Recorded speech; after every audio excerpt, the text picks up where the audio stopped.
Hey guys, welcome back. Today we're going to be replacing this old garage door here. It's in pretty good shape, but this old door is one solid piece, flips up like this, and it kind of gets in the way because you need to have this whole area out here cleared off because this door swings out and then back in. And it also requires more headroom here than what we have. Right now to the bottom of these joists is 7 feet.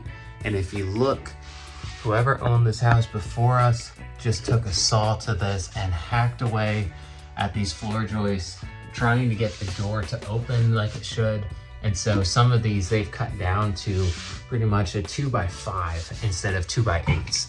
So I need to replace this door with one that opens normally and do a low headroom setup with the door so it can open, and then scab on new 2x8s all the way across the floor right alongside of these ones to strengthen them back up.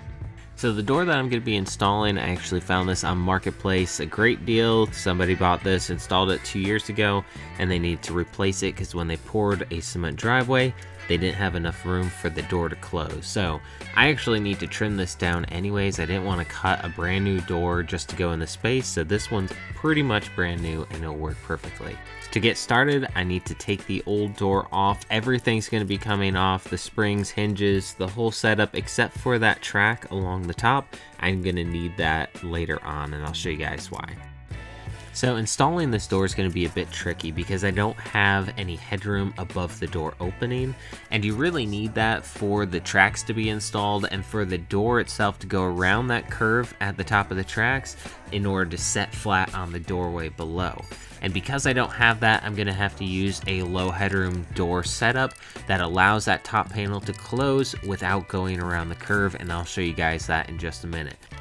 I need to add a little bit more room on the top of that frame so that I have something for the door to close up to and seal. So I'm going to put a 2x4 in the place of that 2x2 ledger across the top of this doorway. I need to fasten that in place really well.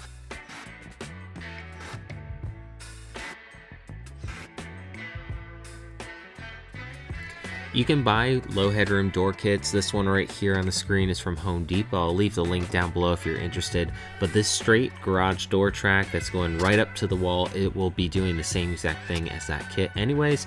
So I'm just going to use the old original garage door track as that kit and save a bit of money, but that's going to be running right above the main garage door track that everything else is going to be running off of. And you can see that curve is quite a bit below the top of that doorway, and that's because I have no room. But for a regular garage door, you would have that curve above the opening and you wouldn't need that extra track at all. And now because the whole setup is lower than it normally would be, my vertical tracks are too long, so I'm going to cut those down to fit in place.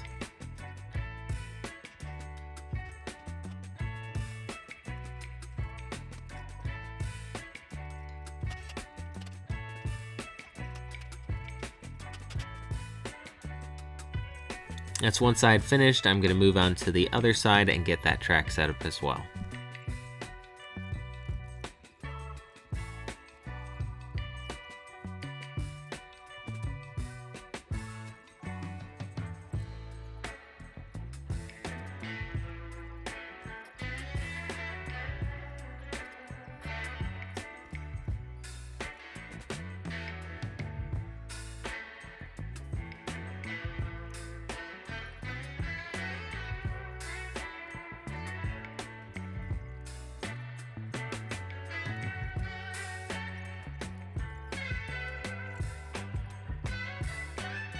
Now I'll move on to assembling the door. You'll want to build this from the bottom panel up.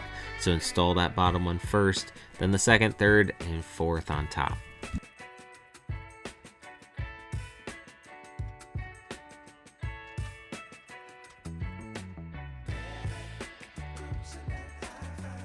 For panels 1, 2, and 3, you'll want to make sure that all of the pulleys are on that bottom track, the one with the curve. The only one that's going to be on that top track is the top panel, the pulleys at the very top of the door.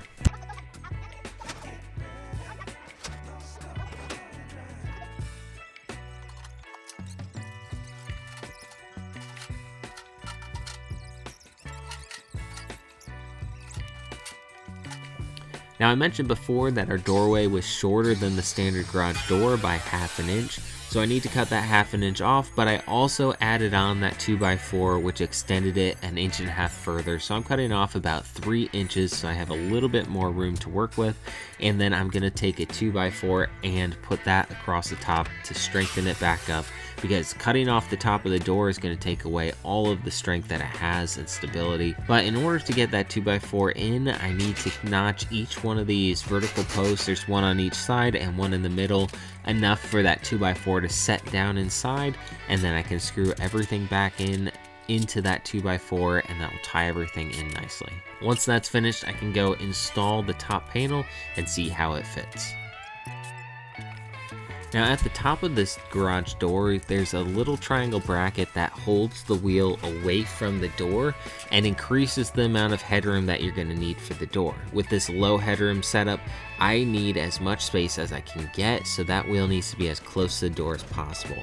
So I tried to adjust it the first time, it still wasn't enough, so I went back to those brackets, and I found if you turn those brackets around, I actually could get the wheel right up to the door, and that gave me just enough room to open this up without hitting the floor joists.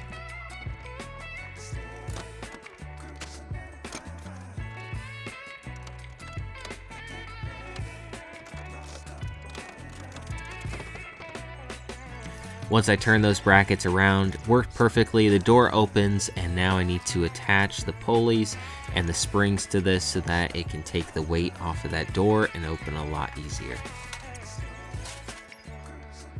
Now I'm going to work on finishing off the outside of this doorway. With that old door, how it opened, it was kind of flawed designed where you couldn't seal it. There was a lot of cracks that let cold air and bugs get inside my shop. But with this door, I can seal this up really nice with some gaskets around the outside. I'm going to start with some PVC moldings to go around and build up that frame a bit more so that I can close that in and cover up any of those gaps. Then I'll come back with some door gaskets and install those around the outside, and those will seal tight up against the door and not allow any air or anything else into the shop.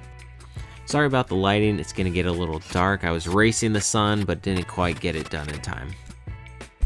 I'm also going to be taking some exterior caulking and caulk around all of the trim that I just put in. I want to make sure there's no cracks in this, and also fixing any gaps that were in the old door frame that was there and clean that up as well.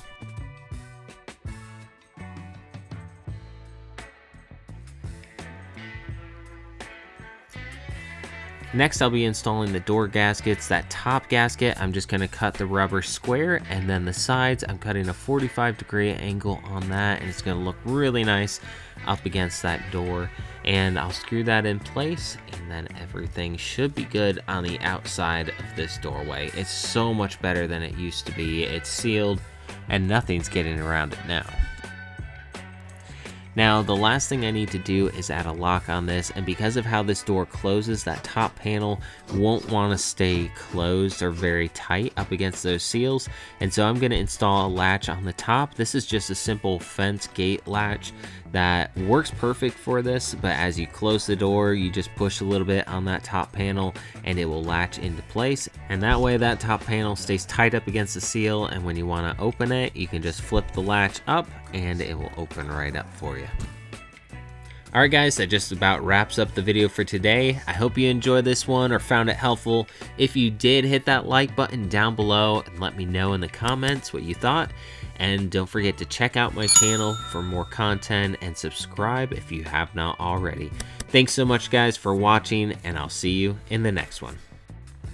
Now I still need to be fixing those floor joists above the doorway. If you guys are interested in that video, I'll be uploading that shortly, so stay tuned.